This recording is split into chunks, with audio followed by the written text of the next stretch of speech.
Assalamualaikum warahmatullahi wabarakatuh.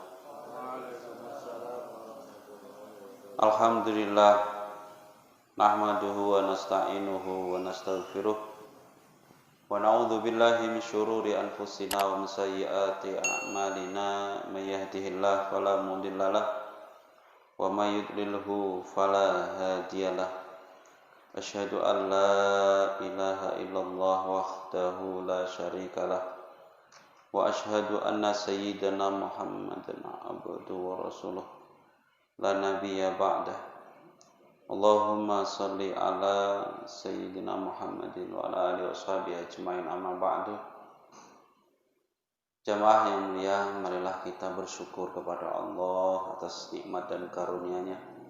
Pada malam hari ini masih diberi kesehatan, kenikmatan, nikmat sehat dan nikmat lapangnya waktu, sehingga bisa melaksanakan sholat isya berjamaah dalam keadaan sehat walafiat. Sholawat beserta salam semoga selalu tercurah kepada Nabi Muhammad SAW yang selalu kita harapkan syafaatnya nanti di hari kiamat. Jamaah yang mulia, mendekati maulid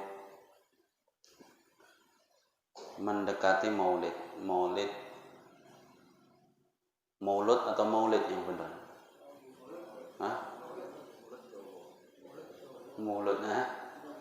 Maulud Jawa. Suro, Sapar, Maulud, Ba'da Maulud, Madilawal, Madilakhir, Rejab, Ruwah, Poso, Sawal, Selo besar. Maulud itu dari kata maulud. Kalau maulid itu bahasa Arab.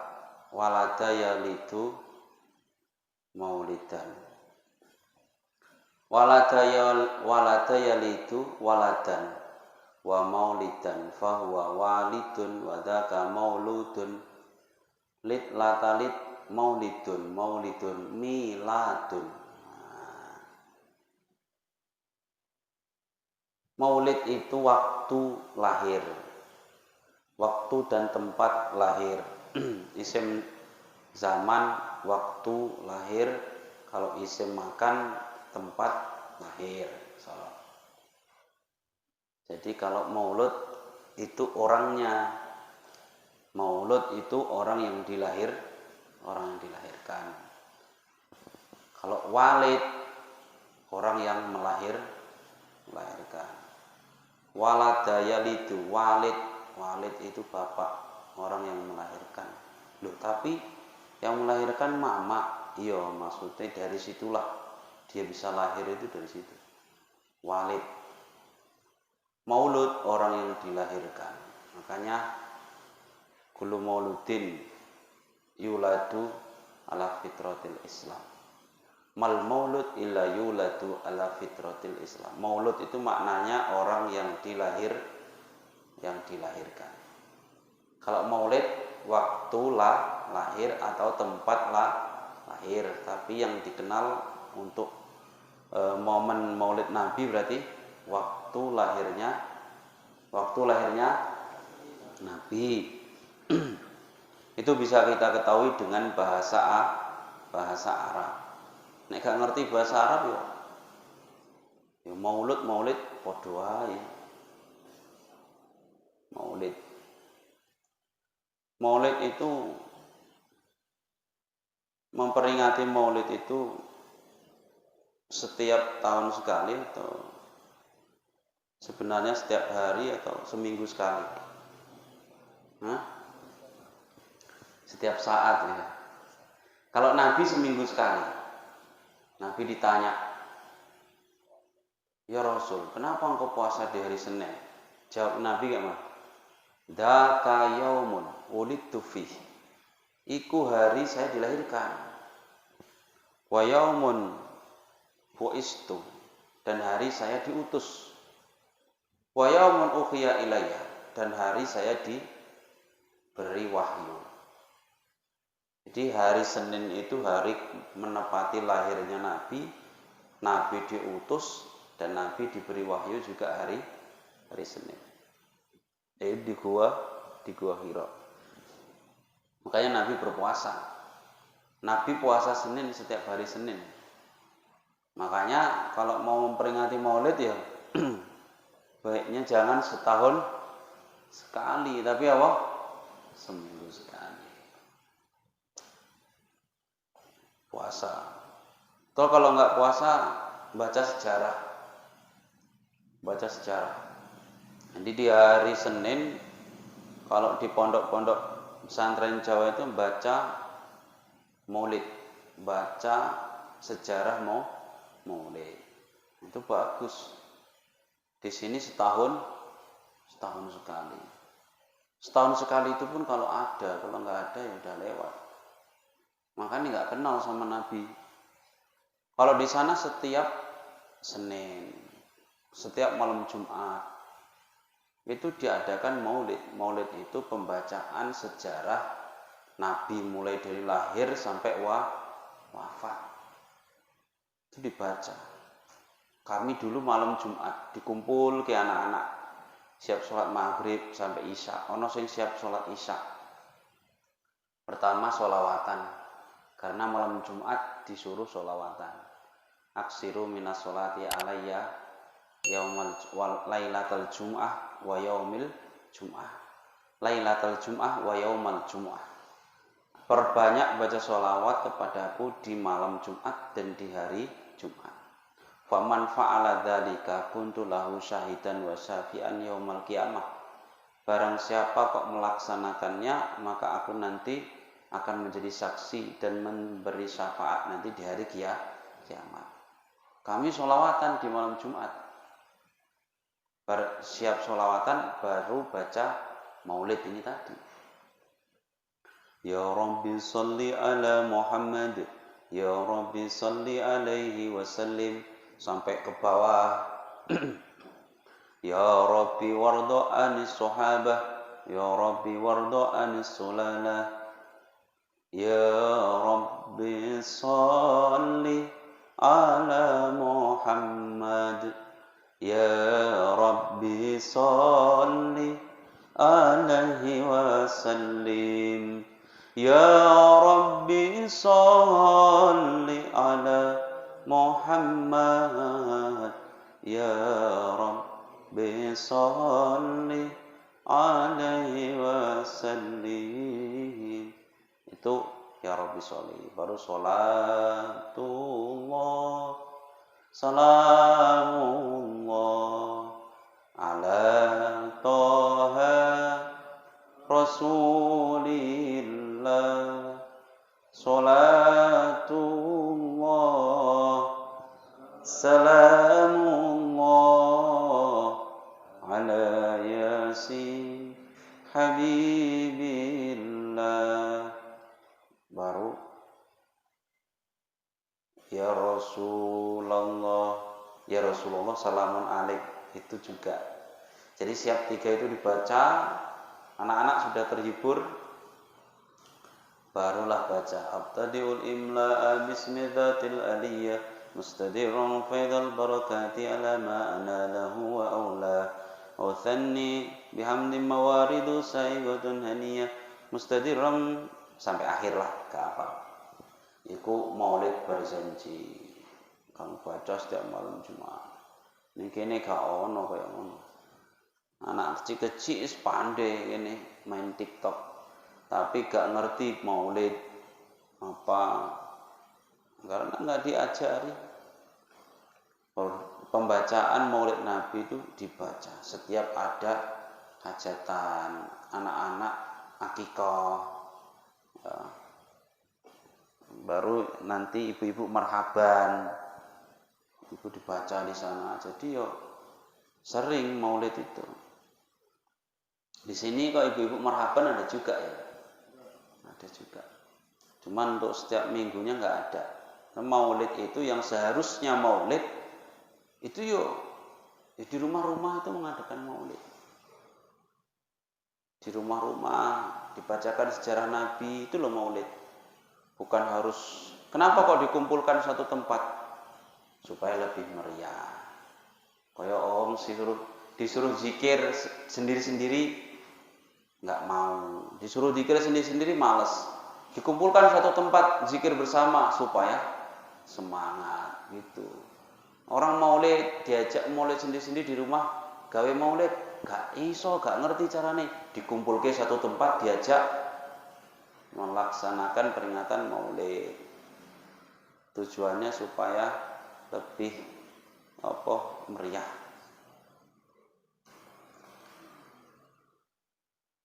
Maulid iki jenenge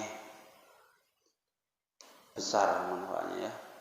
Besar, selain kita itu mengingat Nabi, kita itu juga bukti mensyukuri bahwa kelahiran Nabi itu adalah nikmat yang sangat besar. Kenapa harus diperingati? Kenapa harus dibuat kayak perayaan? Coba lihat, orang punya anak lahir, seneng nggak? Seneng, sampai gawe pesta. Minimal nyembelih kambing, yaitu akikah. Ulang nikah pesta besar-besaran ya, nikah. Karena seneng, dapat jodoh, dapat istri, seneng, pesta. Orang dapat rumah baru, masuk rumah baru, seneng, pesta. Wong seneng itu pesta, seneng. Kita mendapat nikmat yang paling besar, yaitu di hari di mana Nabi dilahirkan. Adakah nikmat yang lebih besar daripada lahirnya Nabi Muhammad SAW? Dengan beliau kita mengetahui Allah. Nabilah yang membawa Allah kepada kita. Kita bisa kenal Islam, bisa kenal agama ini dari Nabi Muhammad. Maka itu nikmat yang paling besar. Kalau nikmat-nikmat yang seperti tadi saja kita langsung berpesta, merayakan. Bagaimana dengan nikmat lahirnya Nabi Muhammad SAW? Maka tidak ada yang lebih patut untuk kita syukuri, ya, dibandingkan nikmat lahirnya Nabi Muhammad SAW. Tapi kenapa dirayakan seperti itu? Itu kan nggak pernah diajarkan. Urusan senang, ekspresi itu ya lain-lain. Apa kalau ekspresi itu harus sama? Mengungkapkan rasa cinta kita kepada Nabi tidak harus sama. Kalau enggak kan sahabat Nabi dulu juga cinta sama Nabi. Sahabat-sahabat Nabi juga sayang sama Nabi. Tapi tidak ada sahabat Nabi yang kemudian membuat maulid. Apakah harus sama? Orang mengekspresikan rasa cinta itu tidak harus sama. Kayak kita misalkan. Kita ini punya kawan. Tapi kawan ini ulang tahun supaya membuat dia senang kan beda-beda. Ada yang bawa hadiah ini, satu bawa hadiah ini. Tidak harus semua bawa kue semua. Bawa kue semua ya malah bosen kue ya. Kadang lebih senang kalau hadiahnya ini berbeda-beda. Akhirnya dengan berbedanya hadiah ini, kawanku ada yang bawakan ini, ada yang bawakan ini. Jadi senang dia. Jadi ekspresi cinta itu tidak harus sama. Kalau sahabat ekspresi cintanya cemana? Mengikuti betul apa yang diajarkan Nabi. Tapi kalau kita sekarang dengan memuji juga dengan mengikuti sunnahnya. Pendapat ulama tentang maulid banyak sekali yang menganggap maulid itu baik asalkan tidak ada perbuatan yang melanggar syariat. Selama tidak ada perbuatan yang melanggar syariat dalam perayaan maulid, maka tidak apa-apa. Ini pendapatnya banyak dari ulama. Jadi jangan ada kemudian orang yang bilang maulid itu tidak ada tuntunan, maulid itu tidak diajarkan oleh Nabi, juga tidak diajarkan oleh sahabat, jadi tidak usah dilaksanakan. Ini pendapat ulama tentang maulid. Bahkan Ibnu Taimiyah, fataqdimul maulid wa ittikhadhuhu musiman qad yaf'aluhu ba'dun nas wa yakunu lahu fihi ajrun 'azimun li hasani qasdihi atau li husni qasdihi wa ta'dhimihi li Rasulillah sallallahu alaihi wasallam. Pendapat Ibnu Taimiyah mengatakan bahwa maulid itu baik, mengagungkan maulid, menjadikan setiap musim setahun sekali, sebagian manusia telah melakukannya. Wa yakunu lahu fi ajrun, dan bagi mereka pahala. Kenapa dapat pahala? Li husni qasdihi, dapat pahala besar karena baik tujuannya, mengagungkan Rasulullah sallallahu alaihi wasallam. Ini pendapatnya siapa? Ibnu Taimiyah. Itu yang diikuti oleh kebanyakan orang yang mengatakan bahwa maulid itu bid'ah. Tapi memang ada yang mengatakan maulid itu memang bid'ah asal usulnya. Kenapa? Karena tidak ada di zaman sahabat, tidak ada di zaman Nabi. Itu pendapat Ibnu Hajar al-Asqalani. Ibnu Hajar al-Asqalani itu ahli hadis, juga madhabnya Syafi'i.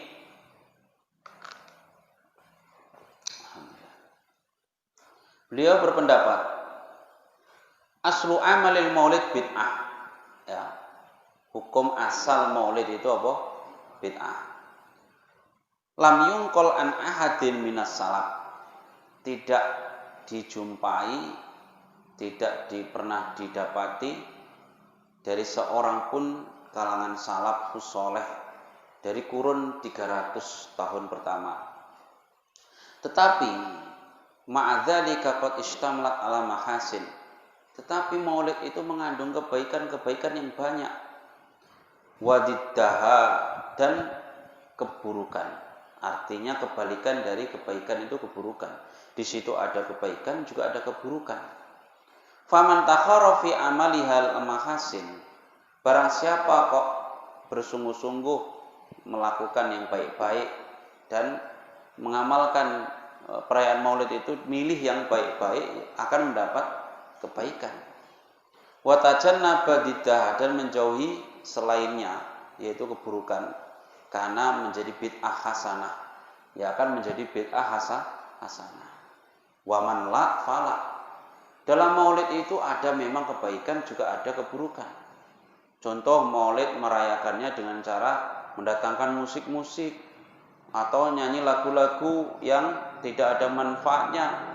Bahkan nanti yang nyanyi perempuan, buka aurat, yang nonton pun campur aduk laki perempuan. Nah, ini sudah mungkar. Itulah di situ kalau merayakannya begitu, itu namanya salah. Tapi kalau merayakannya misalnya kok baik, di situ ada mauidhah hasanah, ada pengajian, sholawatan, acara disusun, ya, ada bacaan Quran, masya Allah, itu luar biasa. Nah, kalau begitu menjadi bid'ah yang hasanah. Ini menurut siapa? Ibnu Hajar al-Asqalani. Dulu itu ada, selain Nabi, saking senengnya Nabi lahir itu Abu Lahab. Abu Lahab itu pamannya Nabi, karena Abu Lahab itu saudaranya Abdullah. Jadi pamannya Nabi, paman kandung. Abu Lahab sama Abdullah.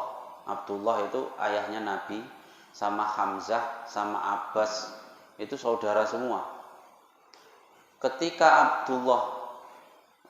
Nabi masih di kandungan, ayahnya Nabi, Abdullah kan meninggal di Madinah, di antara Madinah, Mekah dan Madinah. Tinggal Siti Aminah. Siti Aminah melahirkan Nabi Muhammad itu sudah tidak ada Abdullah ayahnya. Ketika melahirkan Siti Aminah itu Abu Lahab senang sekali. Saking senangnya Abu Lahab punya budak perempuan namanya Suwaibah. Itu langsung dibebaskan. Kamu saya bebaskan. Kamu urusi itu anak keponakanku. Yo, anaknya saudara laki-lakiku, keponakanku. Kamu saya bebaskan. Saking senangnya punya keponakan Nabi Muhammad.